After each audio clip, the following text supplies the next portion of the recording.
I hope you're ready to join me for another story this week. I've loved sharing my weekly stories and showing you some of my favourite books, and today will be no different. I have another one of my favourites with me this week, and it's called At the End of the Rainbow. So shall we see if you're sitting beautifully? Let's have a look. I think you are. Let's make sure our legs are crossed. And shall we check that our listening ears are on? Okay, let's get started with our beautiful story this week.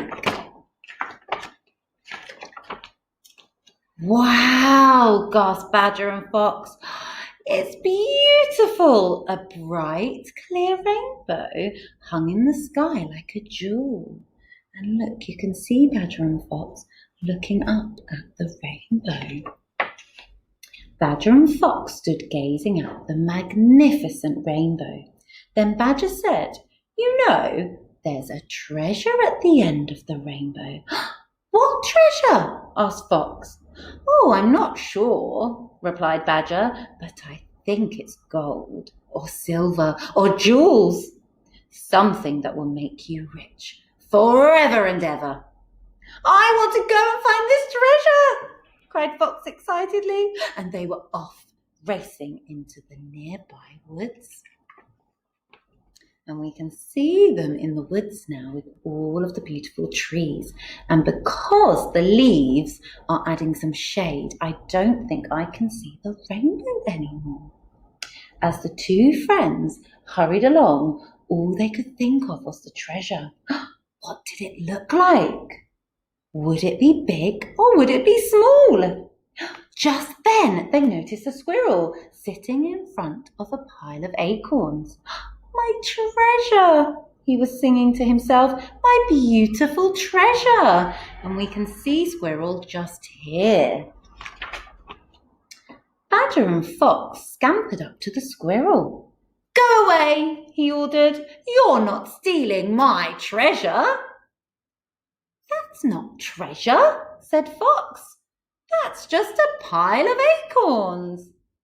"Well, it's treasure to me," replied Squirrel. "It's my food for the winter. What's more important than that?" "Well, we're off to find the real thing," said Badger, and the friends raced off. I wonder who they're going to meet next. Soon, Badger and Fox came to a small river.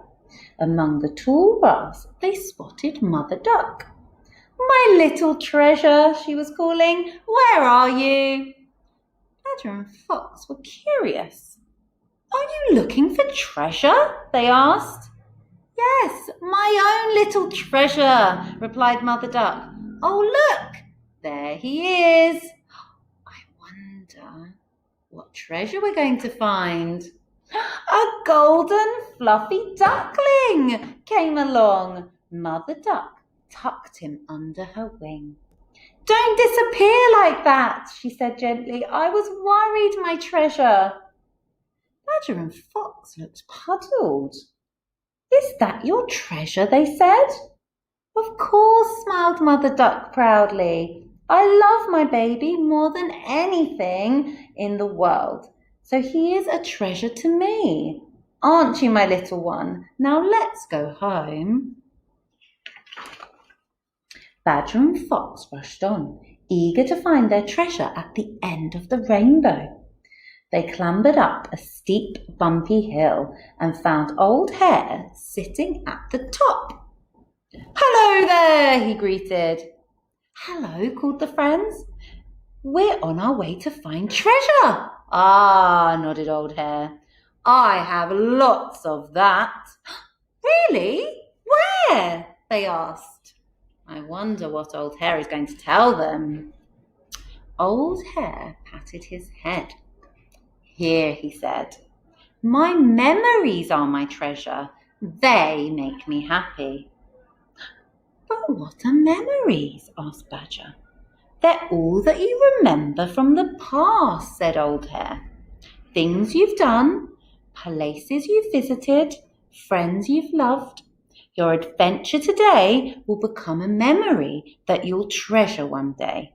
So enjoy yourselves, little ones. Goodbye, called Badger and Fox, and they were off, sliding down the other side of the hill. Just then, thick, dark clouds filled the sky. The rainbow had vanished. It started to rain harder and harder. Badger and Fox had to take shelter. We'll never find our treasure now, said Badger miserably. I think they're hiding under the tree, and it does look like there's a storm coming. There's lots of rain. As they waited for the rain to stop, they remembered the friends from before that they had met. How happy he was. Squirrel just to have enough food, a mother duck, and her love for her baby. Old Hare was happy too, because he had his memories. They all had their own kind of treasure. Maybe treasure wasn't gold and silver and jewels. It was what you loved, something very special and something that made you happy. Fox looked at Badger and Badger looked at Fox. You're a treasure, said Badger, jumping up. You're a treasure too, said Fox, skipping around. And they started laughing and dancing until they couldn't dance anymore. At last the rain stopped and the sun came out again. The two friends happily made their way back home. Far, far behind them, a new rainbow had appeared in the sky. But neither Badger nor Fox even noticed. The end. Now, I hope you enjoyed my story, and I hope that lots of you have been thinking about what your treasure might be. Have a little think of someone that you may love that might be a treasure to you. Thank you for listening to my story again this week. I'm looking forward to seeing some of you back at school in the coming weeks so that we can have story together once again. Have an amazing weekend, and I will see you soon. Bye, everyone.